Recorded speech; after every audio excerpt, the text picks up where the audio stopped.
Ian has strengthened back into a Category 1 hurricane Thursday evening, according to the National Hurricane Center.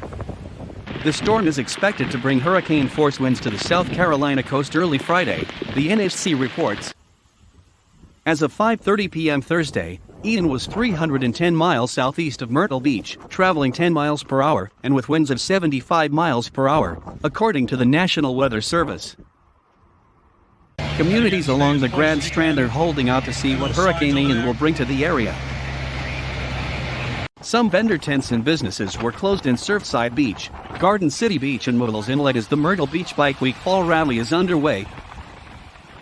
And biker hotspots such as Spokes and Bones, the Beaver Bar, Suck Bang Blow and Myrtle Beach Harley-Davidson had a few motorcycles in the parking lots. In Garden City, small groups of people made their way to the shore to catch a glimpse of what the hurricane was churning up in the Atlantic. Further north in Myrtle Beach, surfers paddled in the ocean to challenge Hurricane Ian's swells. Jason Reynolds was out with friends Thursday afternoon around 65th Avenue North.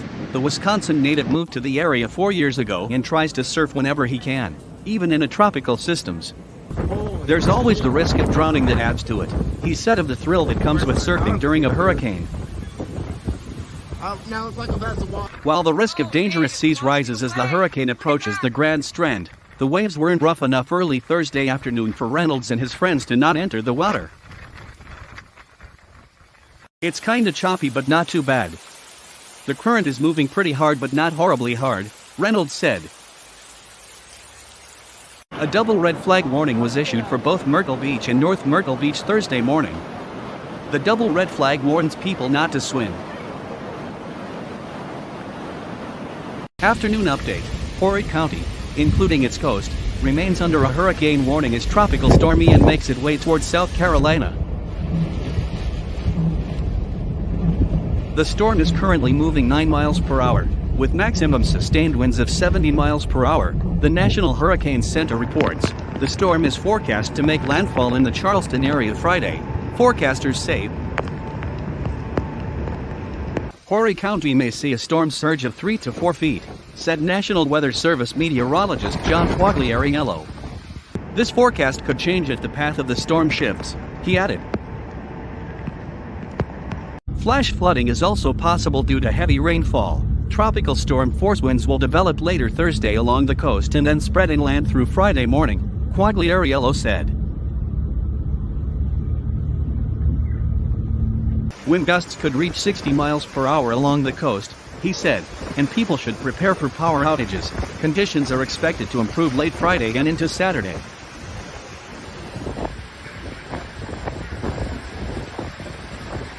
Ian could be the first hurricane to make landfall in South Carolina since Hurricane Matthew in 2016, Quagliariello said.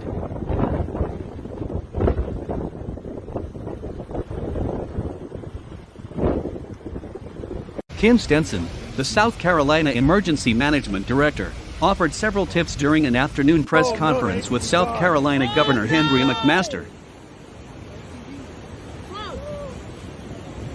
including having ways to get emergency information, making sure you have backup batteries, and he urged people to avoid driving through flooded areas. This is not just a coastal event, Stenson said. We expect this storm to impact all of South Carolina over the next couple of days. Horry County government offices and the City of Myrtle Beach offices are closed Friday due to inclement weather from Tropical Storm Ian, according to news releases. Morning update. Ian is leaving Florida as a tropical storm after it caused widespread damage as a major Category 4 hurricane and is now headed toward the Atlantic on Thursday morning, according to the National Hurricane Center.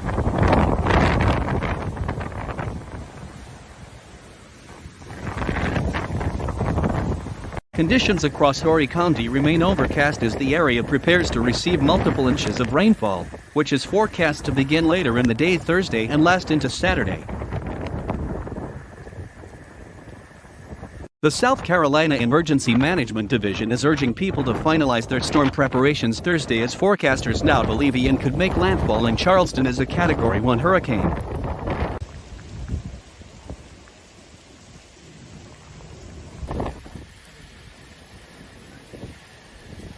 The 11 a.m. update from the National Weather Service reports Ian is 360 miles south/southwest of Myrtle Beach. The storm is moving at 9 miles per hour, with maximum sustained winds of 70 mph, the NHC reports. Horry County government and the city of Conway have declared a state of emergency. This means the governments are functioning in a heightened state of awareness as the storm approaches. Water is coming The Horry County coast, which includes Myrtle Beach, North Myrtle Beach and Surfside, remains under hurricane and storm surge warnings until further notice.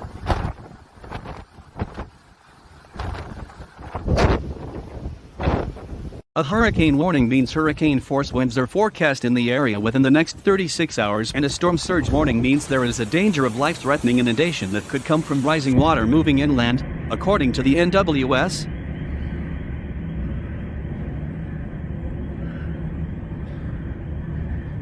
Due to the warnings, the cities of Myrtle Beach and North Myrtle Beach have raised double red flags. Swimming in the ocean is prohibited at this time because of a high rip current risk. Just because no evacuations will be ordered doesn't mean Horry County residents should take the storm lightly, said Randy Webster, the county's emergency management director. He urged residents to be prepared for heavy rains, severe coastal flooding and the possibility of tornadoes.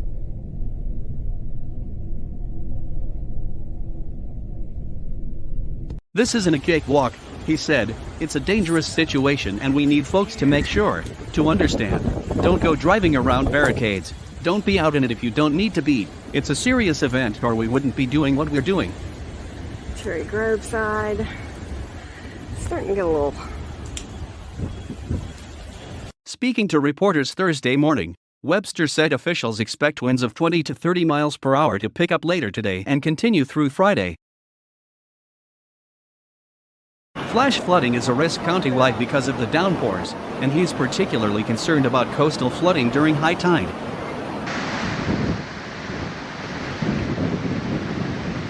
Coastal flooding's going to be a big deal, he said. It's going on now and it will continue to get worse. Preparing for the storm has been a challenge for local officials because of its changing track.